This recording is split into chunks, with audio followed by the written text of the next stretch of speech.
बुद्धत्वसँग गाँसिएका मानिसहरू छन्। यही वरिपरि Bhutan, Myanmar, Cambodia, Vietnam, Thailand हेर्नुहोस्, बुद्धिस्टहरूले एकचोटि बुद्ध जन्मस्थल लुम्बिनी नगइकन हुँदैन, नेपाल नगइकन हुँदैन भनेर हामीले राम्रोसँग प्रचार गर्न सक्यौँ भने कति मान्छेले रोजगार पाउँछ होला। ल भन्नुहोस्, कति होटल चाहिन्छ होला, कति गाडी चाहिन्छ होला, कति प्लेन उडाउनु पर्छ होला। नेपाल बन्न कुनै बेर लाग्दैन। मैले फेरि पनि भन्छु, 40-50 हजार तलबका लागि कोही मान्छेले विदेश जानु पर्दैन। हामीले हाम्रो विद्युत उत्पादन मात्रै बढायौँ भने हामीले संसारको सस्तोमा बिजुली दिन सक्छौँ। जसले यो देशमा रोजगारमूलक उद्योग खोल्छ त्यसलाई संसारको सस्तोमा बिजुली दिन्छौँ भनेर आह्वान गर्ने हो।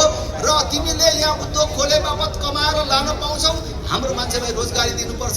तिमीले कुनै पार्टीलाई चन्दा दिनु पर्दैन, कुनै पार्टीलाई सेयर पनि दिनु पर्दैन, कुनै नेतालाई घुस खुवाउनु पर्दैन भनेर भने संसारभरका लगानीकर्ताहरू यही आउँछन् कि आउँदैन? Great idea. यो देश फेरि पनि भन्छु, बन्न कुनै बेर लाग्दैन। दृष्टिकोणको प्रतिबद्धताको अभाव हो। त्यसको लागि हामीले हाम्रो निर्वाचन प्रणालीमा, हाम्रो शासकीय प्रणालीमा, हाम्रा ऐन कानुनहरूमा हामीले परिवर्तन र सुधार गर्न जरुरी छ। त्यस कारणले यो सबैका लागि म सबै राजनीतिक दलहरूलाई आग्रह गर्छु र जसले अहिलेसम्म नेतृत्व गर्नुभयो त्यो राजनीतिक दल र नेताहरूलाई भन्न चाहन्छु, अब योभन्दा देश धेरै बर्बाद गर्ने अधिकार तपाईँलाई छैन। हो जिद्दी नगर्नुहोस्, हो जिद्दी नगर्नुहोस्। तपाईँ मुखले सार्वजनिक रूपमा नभन्नु होला, तर राति तपाईँलाई ऐठन भइराखेको होला। देश हामीले बर्बाद गर्यौँ। यही 30-35 वर्षमा दुबई कहाँ पुग्यो, कतार कहाँ पुग्यो, मलेसिया कहाँ पुग्यो, अनि हामीले नेपाललाई कहाँ पुर्यायौँ? तपाईँको मनमा त लाग्छ होला। मौका पाउँदा किन देश बनाउन सक्नु? अनि मौका पाउँदा 30-35 वर्ष देश चलाउन पाउँदा तपाईँ काङ्ग्रेस कम्युनिस्टहरूले देश बनाउन सक्नु भएन। अब जिद्दी नगर्नुहोस्, अब नयाँ सम्झौता गर्नुहोस् र नयाँ शक्तिको लागि बाटो खोल्नुहोस्। यही कुराहरू अब देशलाई फेरि पनि भन्छु, थप बर्बाद गर्ने सुविधा तपाईँहरूलाई छैन। र म जे पुस्तालाई अनि आग्रह गर्न चाहन्छु, तपाईँहरूले आन्दोलनको क्रममा चर्को रूपमा उठाएको भ्रष्टाचार विरुद्धको मुद्दा, जुन मुद्दा राष्ट्रिय प्रजातन्त्र पार्टीले प्रारम्भदेखि भन्दै आएको छ, भ्रष्टाचार गरेर खानु आमाको रगत खानु। त्यति मात्र होइन, यो पार्टीको अध्यक्षले संसदमा सार्वजनिक मञ्चहरूमा उभिएर भनेको छ कि 2046 साल पछिका सबै उच्च पदस्थ नेता कर्मचारीहरूको र तिनका आफन्तसम्मको सम्पत्ति छानबिन हुनुपर्छ। त्यति मात्र भनेको छ, थप के भनेको छ?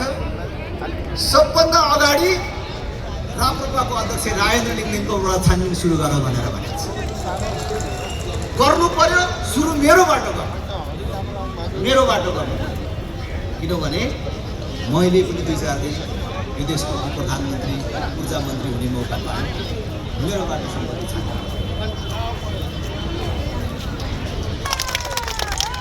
त्यस कारणले राप्रपा हुँदाखेरि, राप्रपाको छेउमा आउँदाखेरि हामीलाई दोष लाग्छ कि भनेर कतिपयहरू भागेको जस्तो देख्छु। भाग्नु पर्दैन। तपाईँहरूलाई प्रश्न पार्छु, भ्रष्टाचार अकारण हुँदैन। भ्रष्टाचार किन हुन्छ? दुईटा भ्रष्टाचारीलाई जेल हालेर यो भ्रष्टाचारको अन्त्य हुँदैन। भ्रष्टाचारको कारण व्यवस्थामै छ, हाम्रो चुनाव प्रणालीमा छ, हाम्रो नियुक्ति प्रणालीमा छ। जबसम्म यो भ्रष्ट प्रणाली परिवर्तन हुँदैन तबसम्म भ्रष्टाचारको अन्त्य हुँदैन। त्यसकारण कतिपय जेनजी भन्ने मान्छेहरूले युट्युबहरूमा दिइराखेको देख्छु, हामीले त व्यवस्थाको विरोध गरेको होइन, भ्रष्टाचारको विरोध गरेको हुन्छ। व्यवस्थै भ्रष्ट छ। जाँड रक्सी नखुवाइकन, माछा मासु नखुवाइकन, गोजीमा 2-4 हजार नहालिदिकन, पेट्रोल नहालिदिकन चुनावै मान्छेले जित्न सक्दैन। हामी जस्ता मान्छेहरू 1-2 जना उम्केर आउँछौँ, अनि चुनावमा करोडौँ खर्च गरेपछि त्यो लगानी भयो कि भएन, लगानी उठाउँछ कि उठाउँदैन त्यहाँ माथि आएर। त्यस कारणले यस्तो भ्रष्ट चुनाव प्रणालीमै सुधार गर्नु पर्यो। भ्रष्टाचार भन्दाखेरि भ्रष्टाचार कसले गर्छ त? भ्रष्टाचार यहाँ उभिएकाले गर्छ? भ्रष्टाचार कसले गर्छ? नेताले गर्छ। गर्न चाह्यो भने म जस्तो मान्छेले गर्छ, हैन? भनेको भ्रष्टाचार नेताले गर्छ। त भ्रष्टाचारीलाई कारबाही गर्ने को हो? अख्तियार र अदालत होइन? अनि अख्तियार र अदालतमा को हुन्छ? त्यहाँ अहिले त्यहाँ भएको प्रेम राईले मसँग रिसाउनु पर्दैन, यो सुन्नुभयो भने पनि मैले सैद्धान्तिक कुरा गरेको हो, होइन? कि अख्तियारमा को छ? नेताले नियुक्ति गरेका मान्छेहरू छ। अदालतमा को छ? पार्टीले भागभण्डामा नियुक्ति गरेका मानिसहरू छन्। अनि तिनले ती नेतालाई कारबाही गर्छ, आफूलाई नियुक्ति गर्ने मान्छेलाई कारबाही गर्छ। त्यस कारणले यो सैद्धान्तिक कुरा हो। त्यस कारणले म फेरि पनि भन्छु, यो व्यवस्थामै परिवर्तन गर्नुपर्छ। जबसम्म यो व्यवस्थामा परिवर्तन हुँदैन, भ्रष्टाचारको अलिअलि अब यो पोखराकोमा भयो, कहीँ हुन्छ, कहीँ मौका पर्दाखेरि, तर पूर्ण रूपले भ्रष्टहरू कारबाहीमा पर्ने, भ्रष्टाचारको अन्त्य हुने हुँदैन।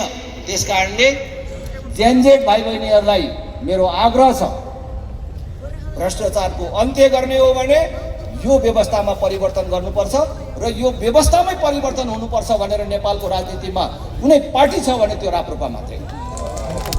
तपाईले राप्रपालाई बलियो नबनाएर, राप्रपालाई साथ नदिएर भ्रष्टाचार अन्त्यको सपना तपाईको पूरा हुँदैन, हुँदैन।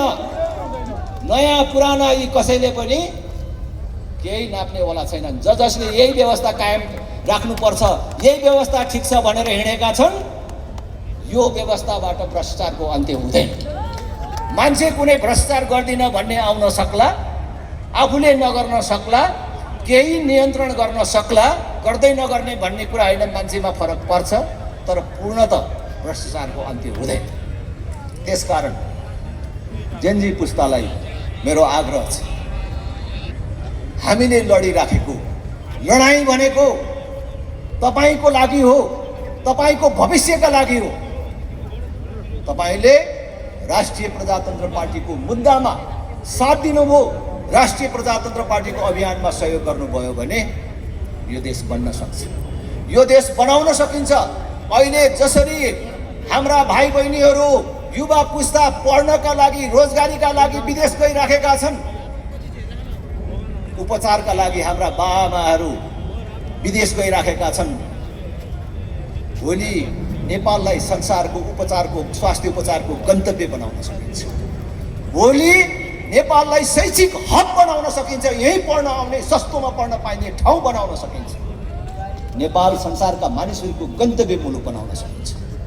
त्यसकारण आफ्नो जीवनकालमै यो देश बनेको देख्न चाहने हो भने, यो देश बनेको हेरेर मर्ने हो भने एकचोटि राष्ट्रिय प्रजातन्त्र पार्टीको मुद्दामा साथ दिन म हार्दिक आग्रह। राष्ट्रिय प्रजातन्त्र पार्टीले अब यो जनदबावको कार्यक्रम आज यो वाममुख मात्रै हो, यसो जिउ तन्काउने मात्रै हो, हिँड्नुभन्दा अगाडि यसो चाहिँ अलिकति हात खुट्टा चलाउने कार्यक्रम मात्रै हो। अब लगातार रूपमा हामी देशभर यो अभियान सञ्चालन गर्छौँ। म सम्पूर्ण देशवासीहरूलाई आग्रह गर्न चाहन्छु, हामी अब देशका विभिन्न भागमा आउँदैछौँ। तपाईहरूको साथ सहयोगको लागि म हार्दिक अपिल गर्छु। म फेरि सरकारलाई भन्छु, राष्ट्रिय प्रजातन्त्र पार्टीले आज यति नै हातखुट्टा तन्काएर सुरु गर्यो, अलिअलि यसो वार्मअप गर्दै गर्यो, अब यति नै हो भन्ने नठान्नु होला। हाम्रा कुरालाई नसुने जस्तो गर्यो, नदेखे जस्तो गर्यो भने